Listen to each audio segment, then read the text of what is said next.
Well, speaking of hitting it out of the park, this guy here was hit out of the park about a month ago and just finally got back.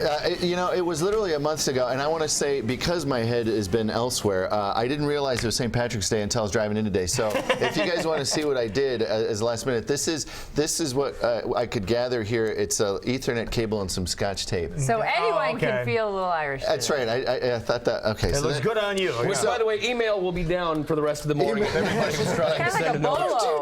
It's a little bit of a bolo. The tape is spreading it in weird places. So today, in honor of St. Patrick's Day, we're going to do St. Patrick's political predictions. Would you guys like to know, for the Democrats and the Republicans, how they can win the White House? You're going to find out in just a few minutes, but I thought it would be interesting to tell you guys what I've been doing for this month. What have you been doing? As you know, and I have been sending you guys clips from the road. Clips for Roske this week. Clips from the road. in Hollywood. So I literally left the taping of this show 1 month ago, and I went home and I got in the RV that I bought from a great guy in town named David, who's an Iowa State fan, so it was covered in Iowa State stickers. They were put on so lovingly, I'm like, well, I guess they stay on the RV. So I got in the thing.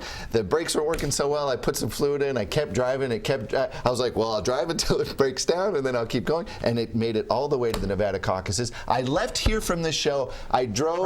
Straight there. It's not exactly a highway driver, so it's like top speed in the highway, 55, going up a hill, 45 maybe. Like, so it took me longer than expected. So you would have been here actually last week if it weren't for the RV. I was scheduled to be back here now. So I drove straight from here, and I made it to the Nevada caucuses. They started Saturday at 11. I got there Saturday at 10 o'clock. From leaving this show. Wow, good job. Because you parked behind, right off the main drag. I did, actually. I parked at the Circus RV Park. Did you know? Over by the Stratosphere and stuff. On the strip. Yeah. Pulled right in, parked the thing, went to Caesar's Palace for the caucuses. The Democrat caucuses were starting. I went straight there. They started. Going to the caucus at Caesar's Palace was a little different than going to the caucus here. First of all, the casino everything is happening, and then they're like, no, you got to go here, here, here.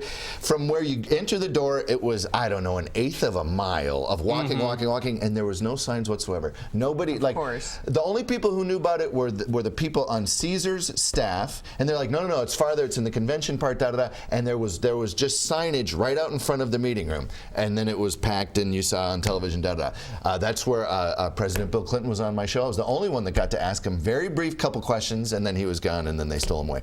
However, did that, then stuck around for 2 days, did the Republican caucuses. I showed you guys the clip. Glenn Beck was very kind, was on the show, and said some very interesting things about the Donald Trump campaign. Then he goes to do his speech for Ted Cruz. He's doing a speech, and I'm here to you, filming him doing his thing. And this was at the Palo Verde High School, just a caucus site, nothing really special. But I got a little tip from the thing with the Nevada Republican Party, said you can go there. Glenn Beck's going to be there. Might have another special guest there. Glenn Beck is speaking. All of a sudden, we hear a little kerfuffle at the door. Donald Trump's walking in the door. Now, this is just a high school. This is unannounced. So all of a sudden, the fairly good-sized crowd all of a sudden doubles, and they all go to the door. So Glenn Beck wraps up his speech. Then Trump comes in, takes over the room. It was quite a moment. So that was on the show 2 weeks ago. From there, I then went to Los Angeles because I directed a thing for Justice for Vets. So you guys were kind enough to show last week. So who was there at the event? Dee Dee Myers, the former press secretary for Bill Clinton, is now the executive vice president of Warner Brothers. So she hosted the screening of this because she started as a story consultant on The West Wing. So this was a PSA starring the West Wing cast members Martin Sheen, Allison Janney, Dule Hill, Melissa Fitzgerald, who you guys know because you're in a movie with her called Courting Des Moines that we did here. Melissa now runs Justice for Vets. So they had the big fancy showing of it. Did you know who wrote that PSA?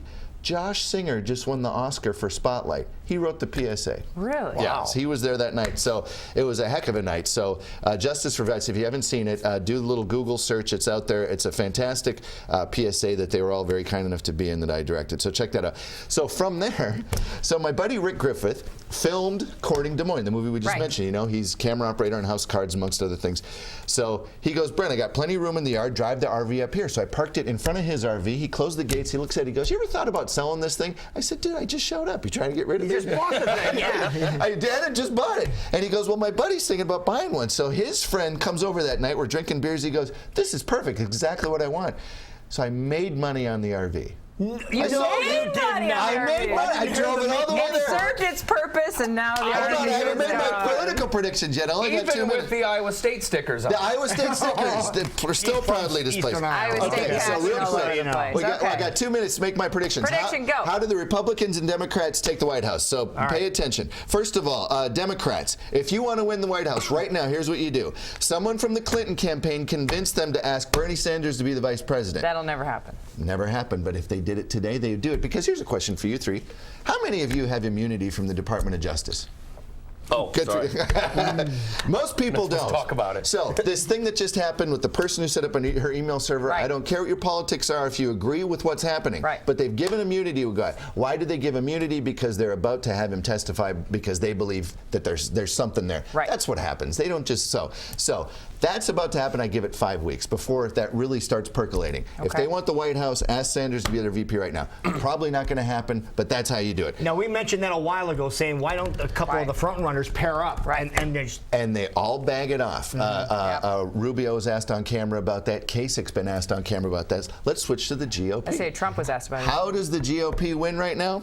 Trump Kasich ticket. You get Kasich involved. Because people who meet Kasich, they say, oh, he's moderate. He's been on the show Love several Kasich. times. I'm probably going to repeat the episode where it was he and I at the Capitol Rotunda for the whole half hour.